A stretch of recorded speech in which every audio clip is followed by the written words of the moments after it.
Welcome to October and this month's practitioner session.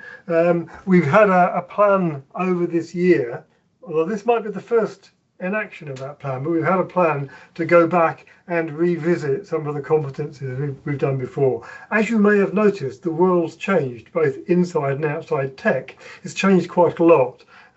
We've done a lot of updates to quite a few of the competencies. We've done some updates to almost all the competencies, and we thought that it was time, both because our positions and our thoughts change and because the technology has been impacted by this AI thing you may possibly have heard of, that we ought to go back and look at some of the bigger hitting ones and actually do what we're doing today and get our original speakers to come in and tell us their thoughts rather than just what we did. So that's why we're doing this revisiting series, and you'll see that roll on over the course of the coming year. So it's going to be much the same agenda as always. Almost all of you have been on this before, but for those that haven't, we're going to just run through the intro slides anyway. So we've got the agenda. We'll give you a little bit of a background to what the maturity model is and what the practitioner sessions are about. We're going to try and grab a happy, smiley picture of us all because we use that to make us feel happy and smiley next time. And we're going to talk about how you can engage. And I might just touch on that a bit more deeply than we sometimes do. And then we'll get into the bit you've really all come for, which is the main event with Tara. Tara, I'm going to get your name wrong. I'm going to call you Taylor because I know somebody called Taylor and whose brother is called Saylor, and it's going to be horribly complicated. So I will apologise in advance for that. Anyway, moving right along. You guys have all joined us. You probably have figured out how to join us, but this is the sharing link if you want. So you can fire that AKA out, or find us on Meetup, or find us on the Microsoft platform. And share with all of your friends. And people who aren't your friends, if you like. That's also fine. I mean, even your enemies, if you want them to get on their gut. You know, don't your enemies need more meetings? Yes, true. Maybe they can stick into my mind. Anyway, we are steadily working through both extending the number of artifacts we've got, which are primarily the competencies, but not only, and then updating them. So this slide on the right-hand side shows you all of the published competencies. There's two which we still haven't published, and we've been saying that for well over a year now. So if anyone wants to help us with data analytics or security, please let us know. Mats would certainly be very grateful for any input on the latter. We are going through and doing this sparkling of these competencies. There's two left to do, and what that's doing is calling out those characteristics in each competency that we think are particularly important. It just allows you to give each competency a little bit faster run through if speed is more important than depth, and wherever you are on that spectrum. We have a new practical scenario about to go live. We pushed it to GitHub on Thursday last week. That's been pushed now to the Microsoft platform to learn, and we're waiting for that to approve. So hopefully later this week we'll see a knowledge management practical scenario written by Rebecca Isaacson go live. It's pretty damn good, I know, because I edited it. So yeah, have a read. Other tools we've got, if you want to run any maturity model workshops, we've got some guidance. What's really exciting for me is I'm actually in the middle of running one of these at the moment for a client, so I love that. It's great fun. And then there's a bunch of supporting articles, both some principles of search, principles of communication that we probably ought to look at before we did this time, but anyway, the principles haven't changed, it's only the practice. And then some how to elevate documents. And on the left hand side there's just our usual thing of what is the purpose of all this, and it's about benchmarking and improvement and deciding where you want to be and then laying out a roadmap on how to get there, and enabling your executives if you're not one, or enabling your team if you're not one, to actually work out how to take those steps. And let's press that button there. I did a rebuild. I added a new slide because I was trying to explain to somebody how this increasing set of artifacts works, and I realized it was a bit complicated. So we've got on the left-hand side of this diagram what the maturity model is. And it's really this set of artifacts: competencies, principles, how to elevate in practical scenarios. Then the competencies themselves have a fairly standard structure, an overview, the evolution, where we look at what characteristics exist at each level. So if you're at the 100 level, all the things you're rubbish at, and then at the 500 level, all the characteristics that mean that you are absolutely world class at that thing, and the bits in between. So that's the evolution. Then where possible, and these are somewhat sparse, but we've got some scenarios, cost benefits and conclusions, or most of them for conclusion. What Microsoft tools, about the only time we actually talk about the technology per se is this section going, and if you want to do all that, here are some Microsoft tools that will help you do it. And then the resources and contributors. So that's our standard layout, and we're getting closer and closer to it being a standard.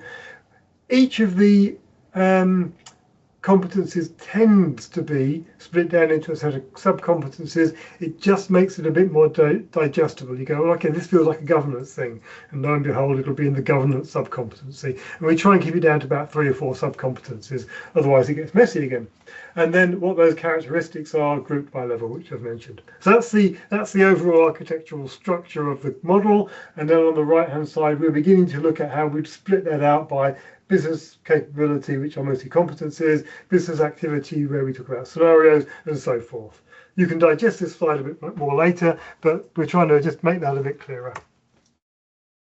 And this is the model itself. This is the evolution piece, starting from the rubbish level 100, where we really haven't got a good handle on how this thing even should work. We probably don't even realize it doesn't work properly.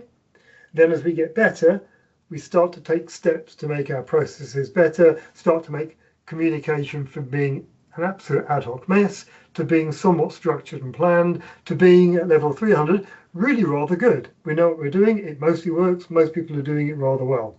Level 400, where it almost always works and it's really bloody good.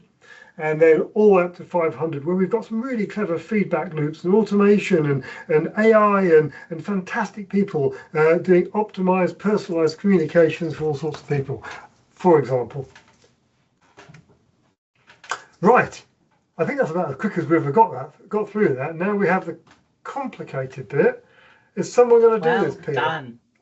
Are you going to try and do the grabbing everybody in the gallery thing? Because otherwise I have to give up my share. Simon, look behind you. Yes, I have tea.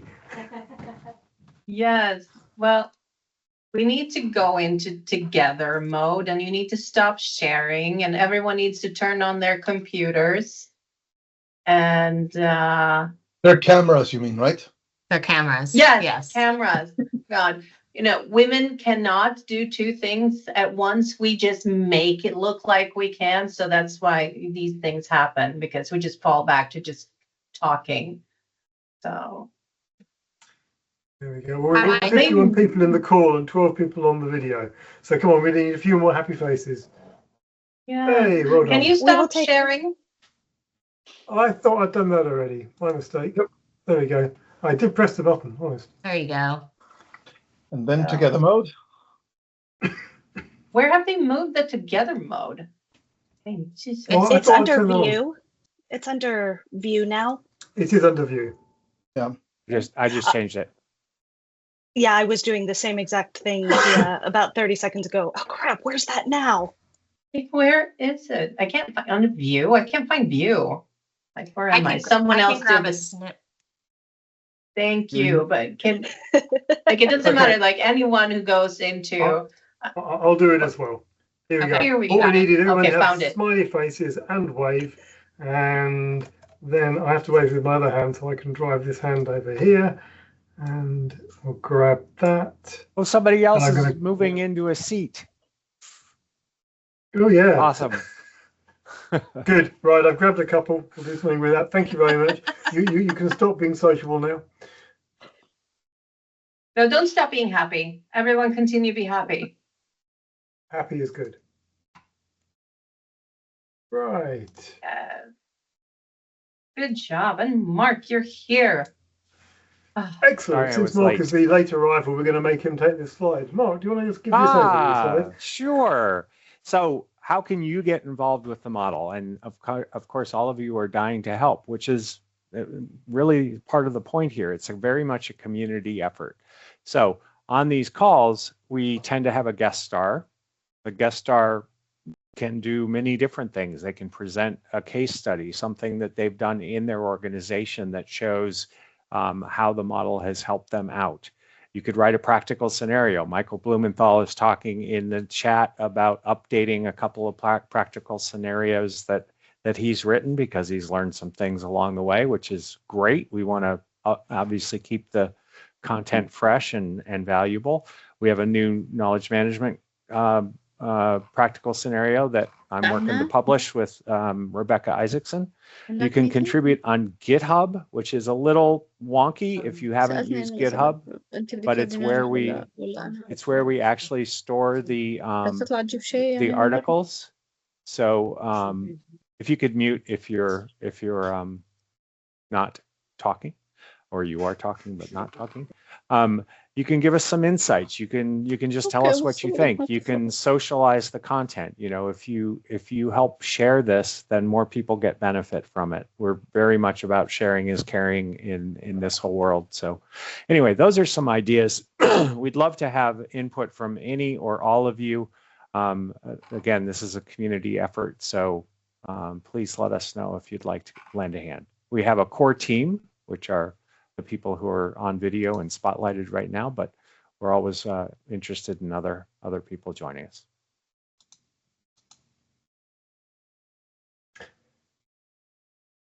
You want me to keep going? Yeah, I don't see why not. All right. So today, this is our schedule for this year, and you see we have this is the second to the last call we'll do this year. Today we have revisiting the communications competency with our good friend Tara Saylor. And then on November 18th, we're going to have a practical scenario talking about Copilot adoption and how to get from wherever you are to level 300, assuming that you're at 100 or 200. So how can you get to a very decent place with Copilot? And Pia will be leading that conversation. Then on December 16th, we're going to take our winter break. And we'll have a schedule for you in the new year as well, which we probably should have for our November 18th meeting.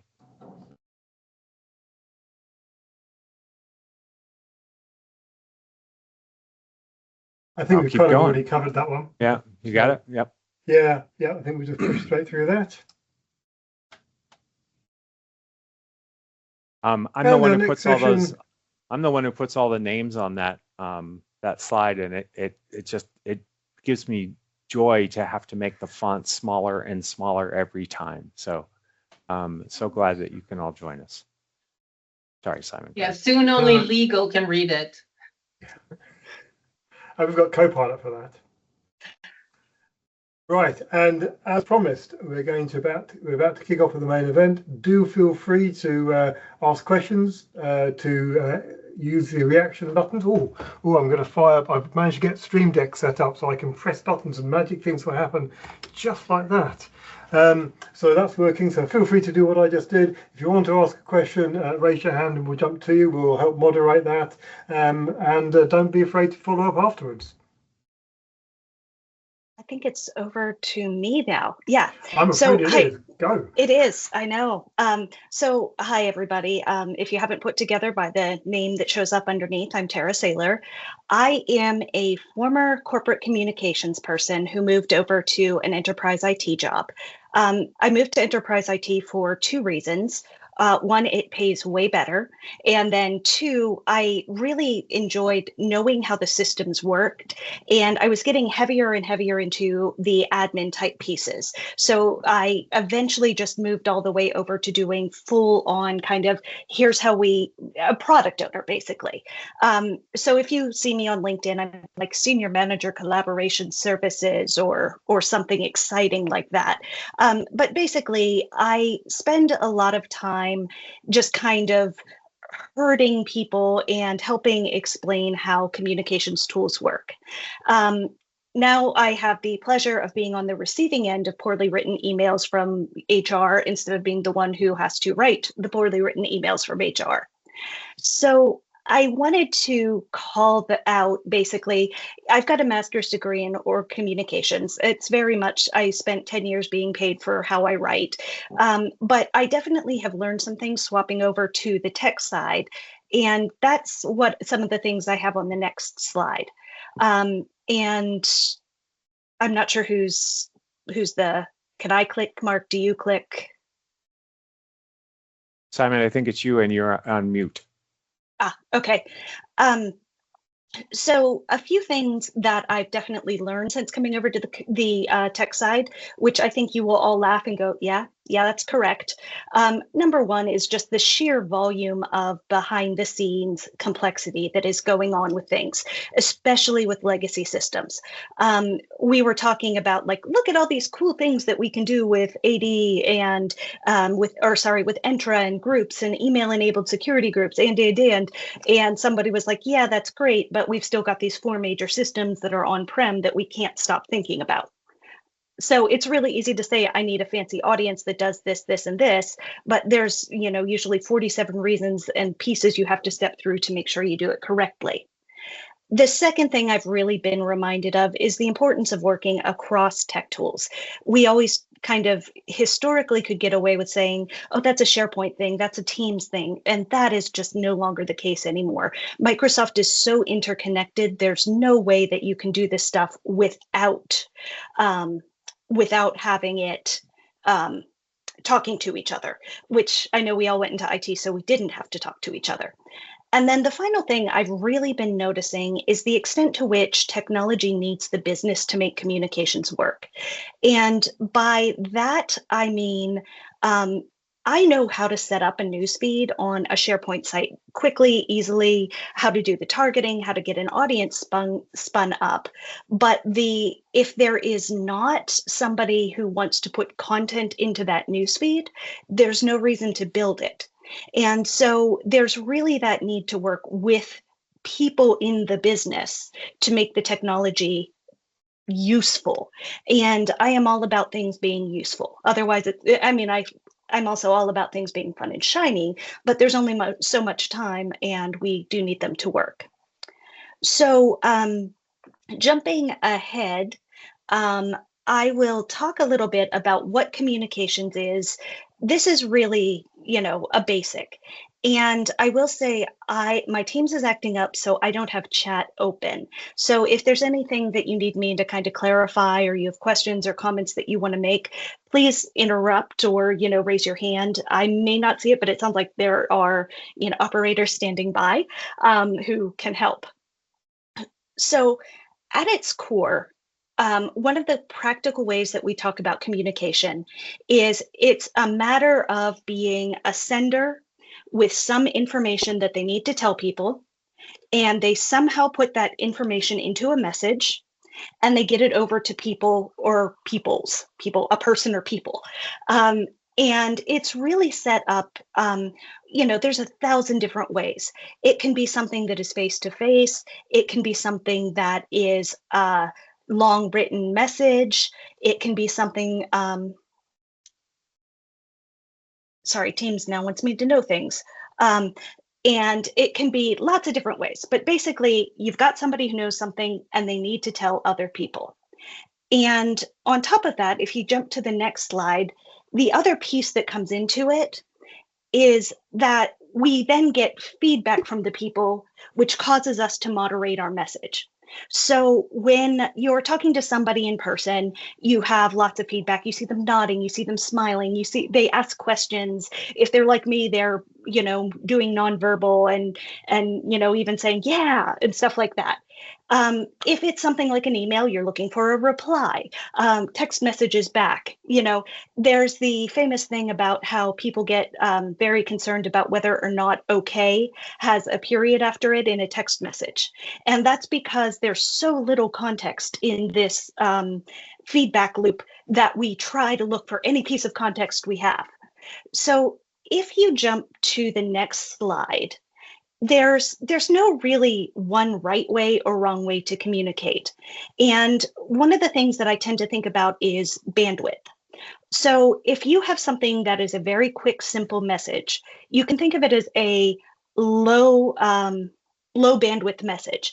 Think of it, sending a text message. You can do that with crappy cell signal and it can get to wherever, compared to being on a video conference call, which requires high bandwidth, lots of computing power, lots of intranet technology intermediary. And it's going to take a lot of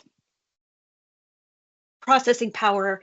And if you go even one step farther than that, if you think about a face-to-face communication, that's going to take a whole lot of bandwidth. You can only talk to so many people at a time. You can only, have so many conversations. It's very rich, but it's also very demanding. The thing to think about is matching the message to the type of thing or to the channel. And so if you think about something that's super tactical, hey, honey, stop at the store. Our meeting moved till 9. Please send this email. That's really simple stuff. Then there's things that get really strategic and big picture and soft and fluffy. And it would, anytime that you start to write an email and you write it 4 times and you're like, crap, I might as well just call them. Those are tending to be more complex, higher bandwidth. I think the other thing to call out on some of this is things that are highly regulated tend to be things that are very complex in communication circles. I think about that, anything you're doing in the HR space, anything you're doing in like mergers, acquisitions. I'm in a law firm right now. Everything we have, regulation on what we can do with data, what we can't do with data, how we save it. And that's going to be stuff that takes extra complexity to manage because you have to balance not just here's what the message is, but here's how we explain these messages. And then the final thing to think about is things that are either, local or global.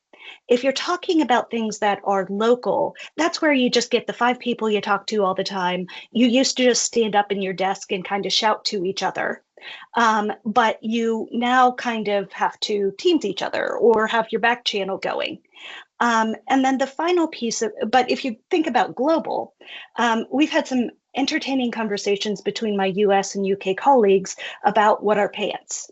And so there's translation elements, there's localization. And anytime you start going across cultures, you're going to get a lot more complexity baked into the messages.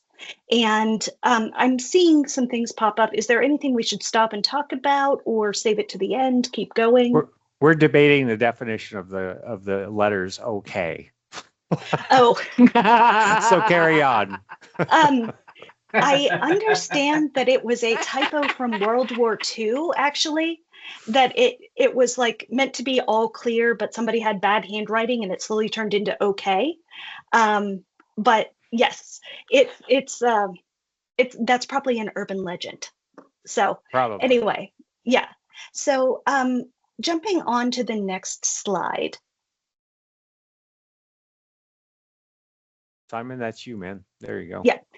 This is an old slide, and I'm not going to go through it in detail. So probably you get to click a lot, Simon, and have everything show up. So this is the sandwich slide, and it is all set up to be really covering the fact that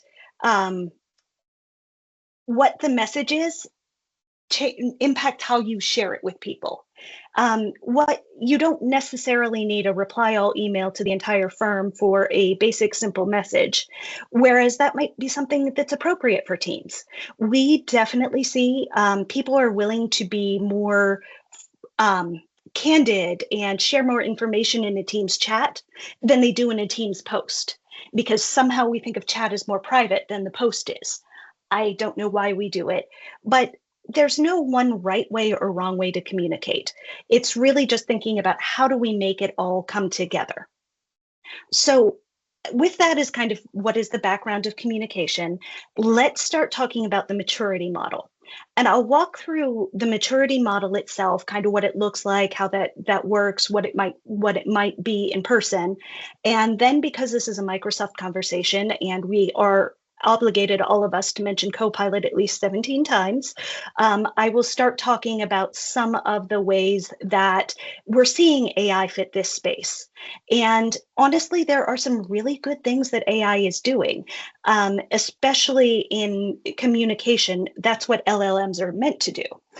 There's also some questionable things that AI is doing in that space, because I've gotten that email that is clearly written by Copilot. But it's starting at the level 0 or level 100. Wow, level 0 is we don't even have an email system. Level 100. This is really, communications is driven by a demand. When something needs to be told to people, I will just share that out. And it's probably something that is happening by what I would call the voice of authority, which means the person in charge of payroll is sending out the email about payroll. The person in charge of, Project X is sending out something about Project X.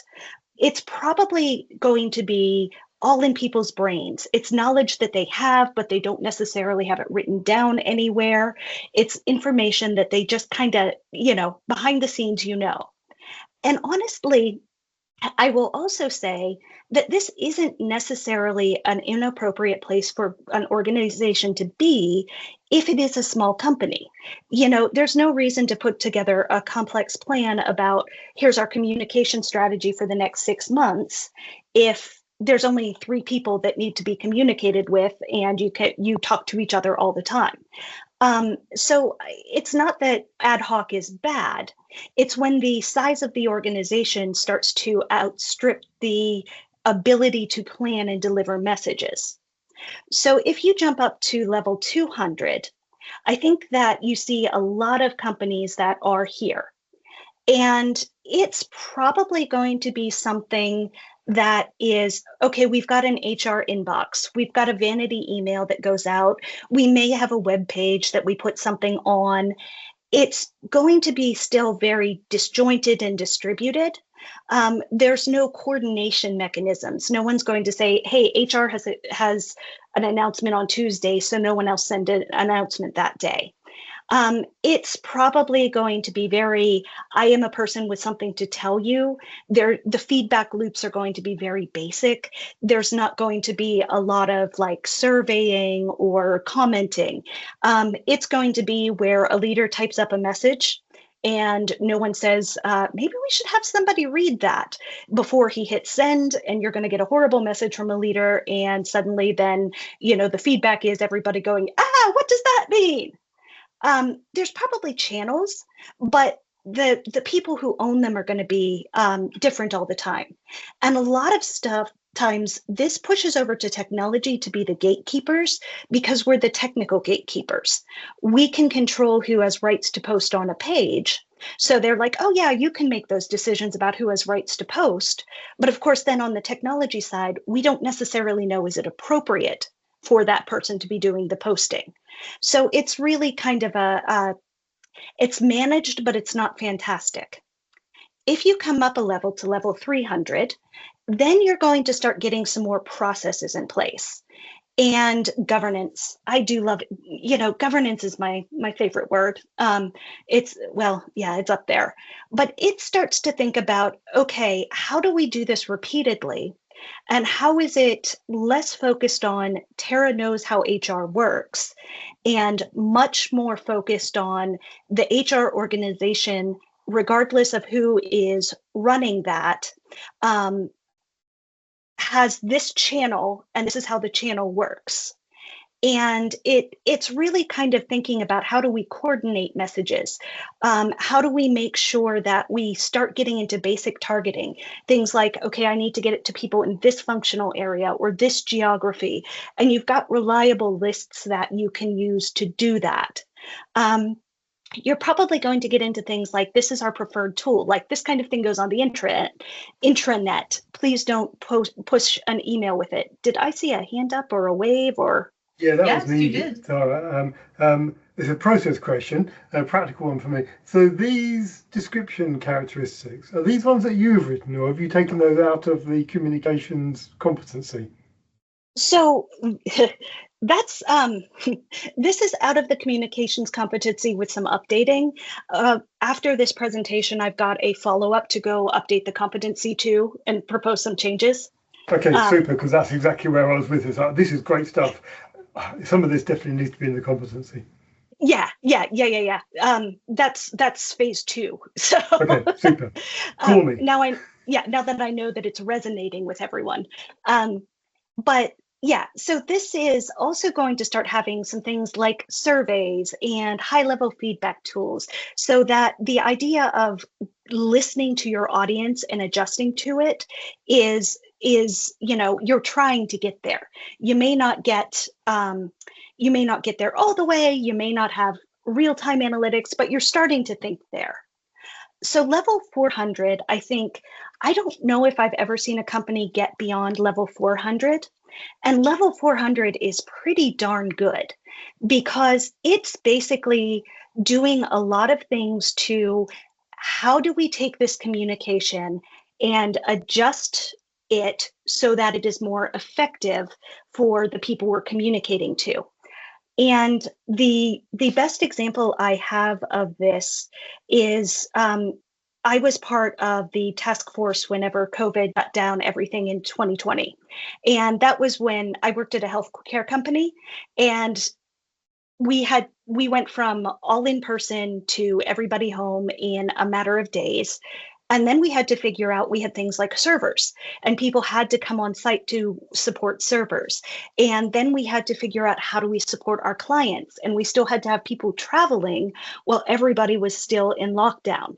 And so we did a lot of not just pulse feedback as through formal channels.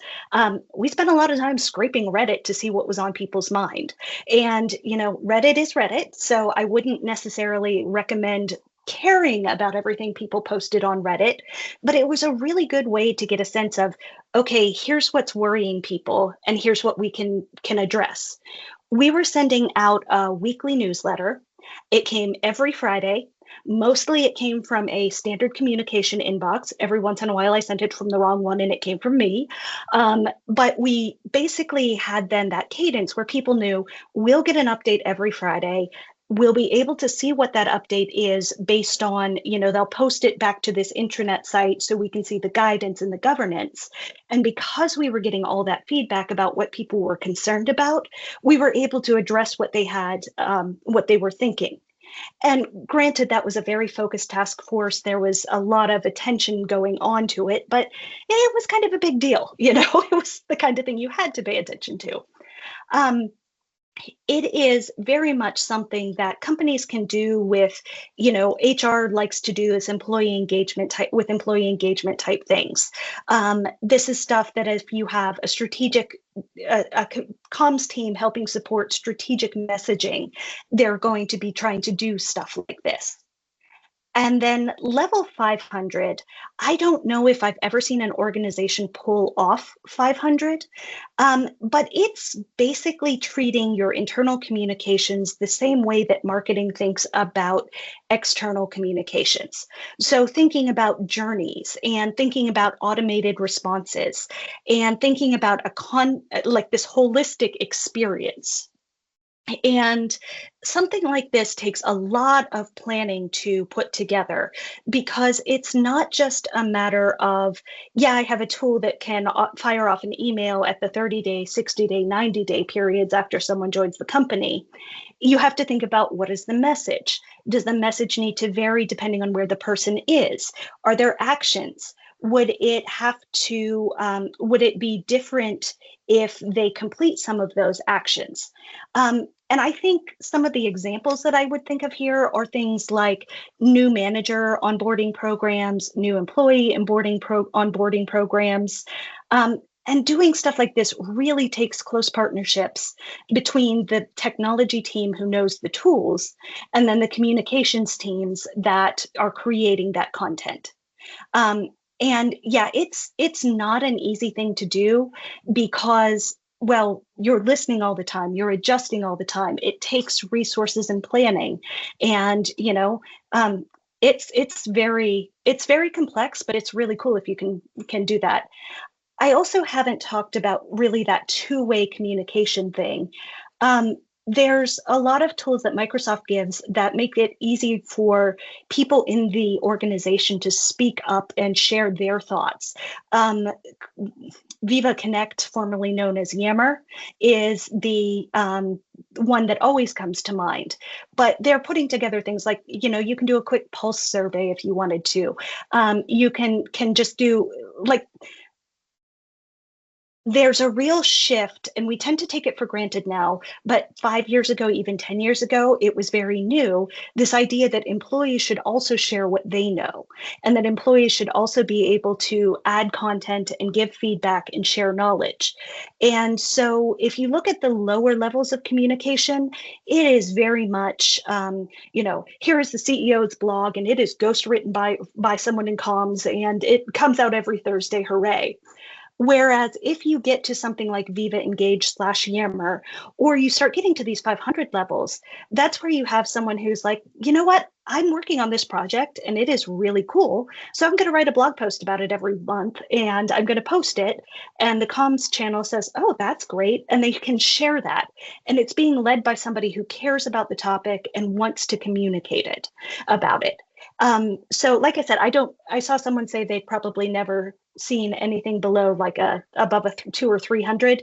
Yeah, I've never seen a 500, and it takes a pretty big commitment from a company to get to a 400. We have a couple people in the chat who actually think their organizations are 500s. David Cross and somebody else said something. I suppose it's possible, Tara. Maybe you need to do a little road tour. I know. I was basically thinking maybe I need to come check those out. That sounds fantastic. So that's kind of the communication competency at its basic.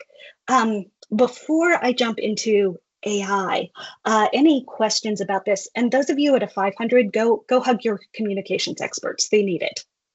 They deserve it. Okay. Let's then jump into AI. Woohoo. And when I talk about this, I am very specifically talking about it in terms of communication. Specifically, I was talking organizational communication, less the let it summarize meeting notes, let it, help summarize what we talked about and capture to-do items, the more personal things. So I think if you look at it, level 1 initial, that's where people are like, oh, there's a button. I wonder what that button does. And, they're probably playing with it a little. 200, I think it's basically like, oh, yeah, we totally are good with you using it if you know how, but there's no training, there's no support. There's then, I think level 300 starts to get into, hey, these are our approved tools, and these are the ways that we think that you should use them. And, organizations get pretty sensitive around that with things like, hey, you probably should not be putting sensitive information into a web-based chat GPT because we've all seen how that goes badly. Level 400, where it's predictable, that's kind of where you're saying, okay, not just if you can figure out how it works, have fun, but it's kind of being able to talk to, here's how they work, here's why we trust them, here's the experience we use to deliver, and here's how we use them to create content. And then level 500, I think what's really interesting about AI is it can do something I would call mass customization. So if you think about it, we all have different communications preferences. And the thing that is really interesting about that is that AI can help do that. If you want every headline that you have written on every headline on the internet in the last week read to you in a limerick fashion, AI can help you do that. And it's cool in that communicators then don't have to do that customization for you. They don't have to think, okay, I need to write it as something that can be read. I need to write it as something that can be scanned. I need to turn this into a video. I need to turn this into bullet points. That's something the end user can do. There's caveats and there's issues with that in that, if you are asking an AI to summarize, one, you have to have confidence that it's going to summarize it correctly. And two, just like if you got a summary from another person, you might get some of the nuance lost. And if, compared to here's the headline versus here's the whole article, there's going to be nuance lost. And that's not an AI thing. That's just a summarization thing. And there's also the risk, you're too busy having it read as bullet points or writing it as a roast, that you might get caught up in the substance over the style of it. So I saw some comments about the 300 and the 400. Anything on AI? Because then I'll jump into some examples that I've seen in Microsoft from a comm standpoint that I really like.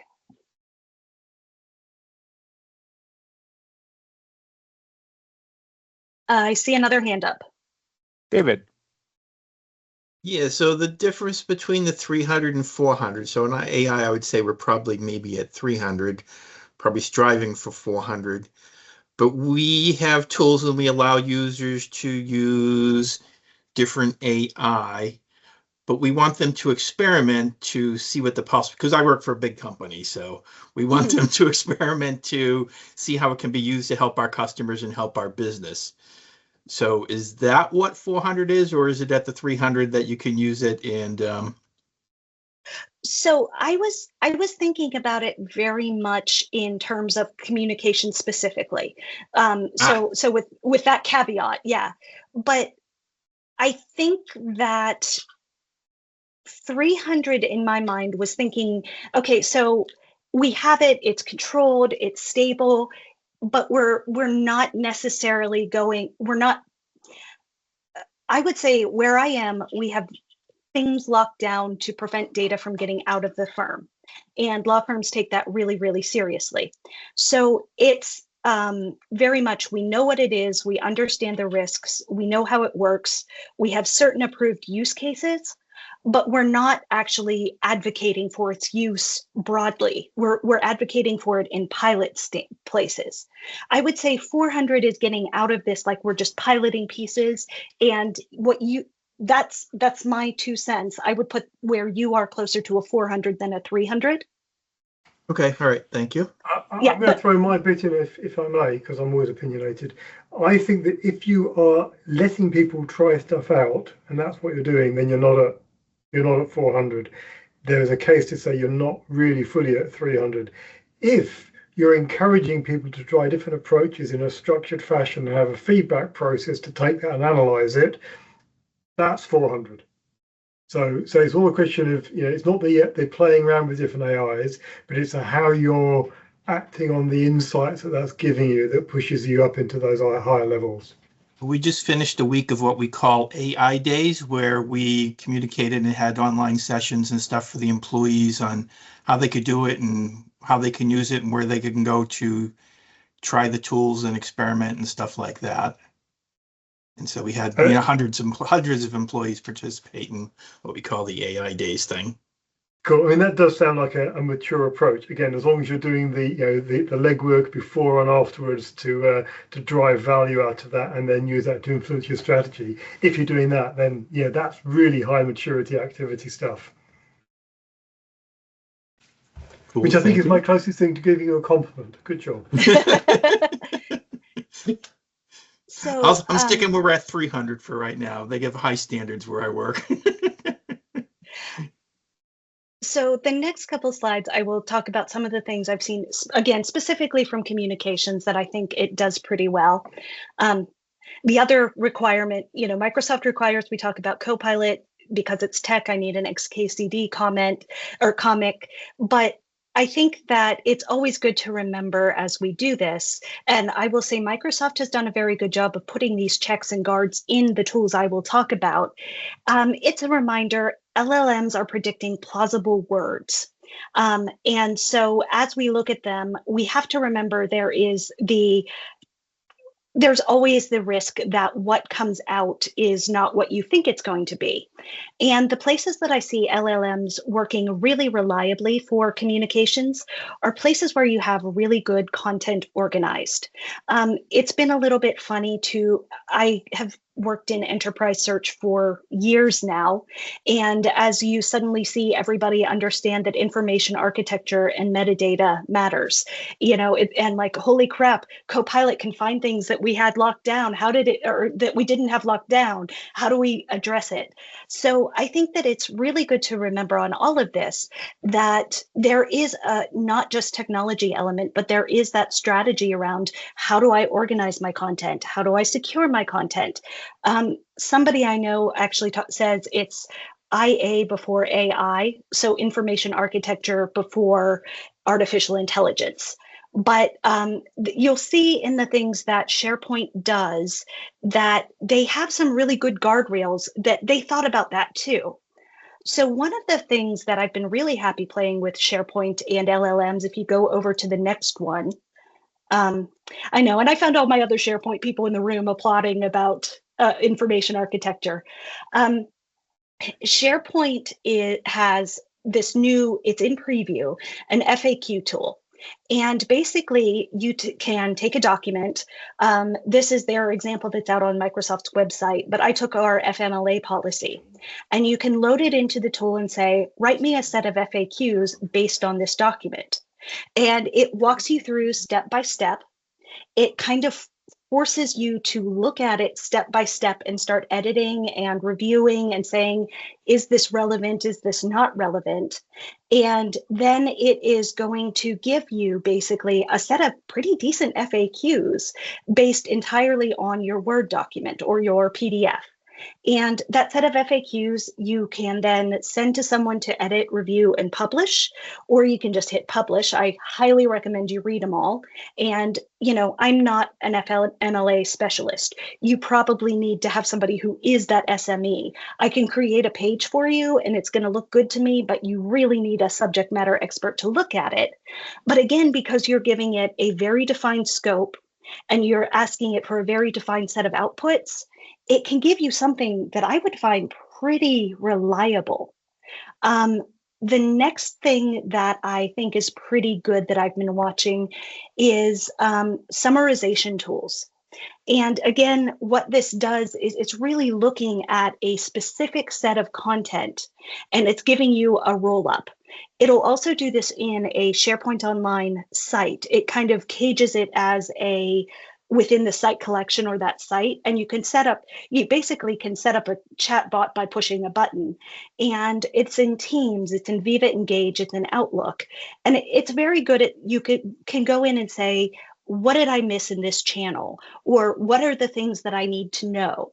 And, I'm a person who for years has come in and start my day by scanning the internet to figure out, yes, I will be there in any tears for IA and AI conversations. I will probably cry the hardest. I always say it's something we should have a drink about. I think there is actually some summary web parts that you can ask it to create something. I don't like it because it insists on putting the most horrifying pictures you've ever seen behind all of the content.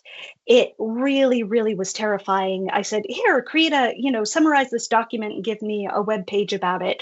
And I had family with dead eyes looking at me when it was done. So it can do that. I just don't know if we want it to.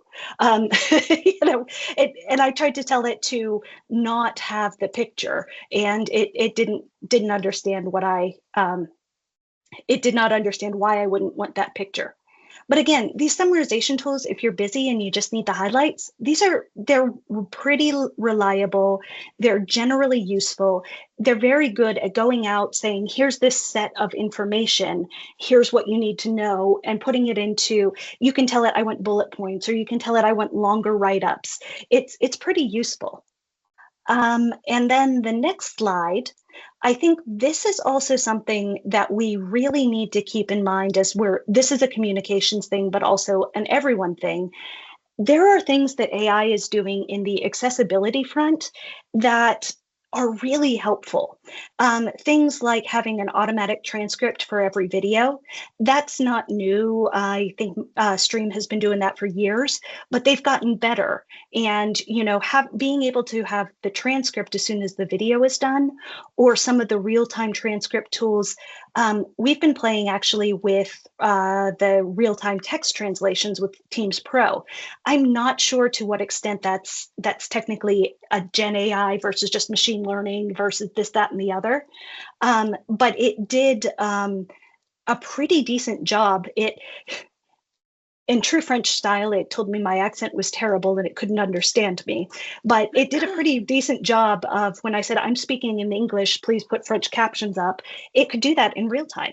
And the use case we had for that was someone who does not speak English as their first language and was in a meeting with a bunch of people who do speak English as their first language, could follow the conversation, but just wanted that like security blanket of having a backup translation tool.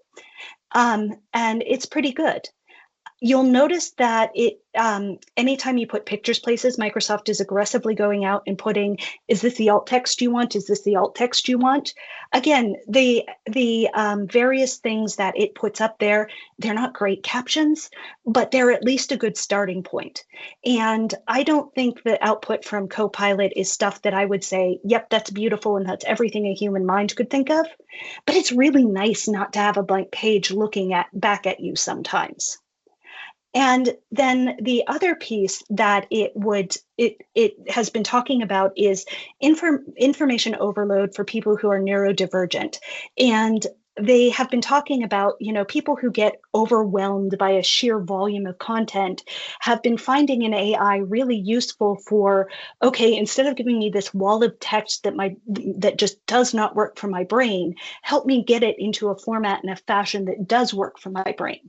And, you know, stuff like that, it's exciting. And I would say, you know, accessibility is something, it's on all of us to think about how do we make it so people can get into, yeah, I do hate it when I'm the source of my own problems, and that's usually the case. Yeah, I did not put in the garbage in, garbage out, but that's definitely the case with any search, right? And LLMs are an intensifier. If you have good content, you can get some really good results. If you have good content, good prompts, good search, good indexing, good everything all the way down, they're amazing. But when you have crappy content and your prompts aren't great, that's my problem. I can't prompt. I don't have the patience. It then gives you some pretty crappy outcomes. So that is my last slide, and we've got about 5 minutes left. I would just say, yes, I need to go update all of the write-up pieces with these updates next. But yeah, so that's communications in Competency and the age of Copilot. Awesome, Tara. Thanks so much for sharing with us. And your thinking has evolved well over the last 4 years since the last time you came and talked to us about this stuff.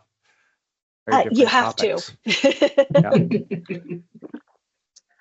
Tara, I have a question for you. I haven't been playing around with this, but I do love it so much that you can, you know, get sort of like a podcast from contents in Microsoft 365. Have you played around with it? Does it work? I have not played around with it because I'm not an audio person. I'm the wrong, like, I'm just not the target audience on that. But yeah, has anybody, they made a big hype about it a couple of weeks back, and it sounded like they were putting it into cars. It sounded like Satya didn't want to have to read his email on the way in, and so they, you know, that was somebody's target goal for the year. It seems like it should work, but I haven't tried it to verify. I've used it a bit, and as far as it goes, it's great. My problem is that you can't actually export it, as far as I can tell, to use in a different format. So I want to take it out, stick it in my things to listen to playlist. No, you've got to play it out of Copilot, which is not that easy to do while you're busy driving along or whatever it is. So until they have export, it limits its ability for me. Because it would be so nice to be able to, you know, like corporate news, something like that, to just be like, okay, just to see you, collect wasn't the expecting it. newsletter I don't and think send that's out. You could be like, look okay, like collect that all of the or something, but news I don't- and put it I don't into know. a As a friend, podcast that gets. So I'm not put Uh, as a fishing rod. If it's something I'm not expecting. If it's something I'm Wait. expecting, then obviously I didn't realize because I'm an owner of that site. I didn't What is realize going it was on? on. Deb, That it was Deb, real. you're not on mute. Ah. Like, That's I just correct. wanted to put that slide up so that Sorry everyone about that. can click the links if they need to. yeah, because I think like the audio thing, it's I think it will be really helpful for a lot of people to be listening to corporate news as they commute, and not just emails and stuff like that, because podcasts and audiobooks, they're a big hit for a reason. So I think it's amazing when we can do that. And they're not simple to produce. So if that is a place where if AI can take the friction out of creating them, that's a fantastic use for us to play with more. Looks like David has his hand up. Yeah, I've played with it a few times now. I forget exactly what it's called, but Google Gemini has something where you can give it a document. So if you have a news article or something, you could give it a document, and actually creates a podcast of the document of them talking about it. It's actually pretty cool how it works. There is a limitation to how big the document can be. Yeah, and I think other than the fact that I would scare my company if I put any of our stuff into Yeah. Gemini, but yeah, there's that piece. Okay, I think we are at time. So Mark, is there any wrap up you'd want to do, or Simon? Nope, just that slide that's up. We've got links to where you can get the materials from this. I mean, there was a question in the chat about where the videos go. This is the standard list of stuff if you want to follow us or rewatch this. And thank you very much, Tara, for showing up. Sharing is caring, and by letting people know what you think about this communication competency. Hopefully, it's given others ideas about how to boost their maturity on this stuff. So thanks everyone for joining us, and we'll see you in November.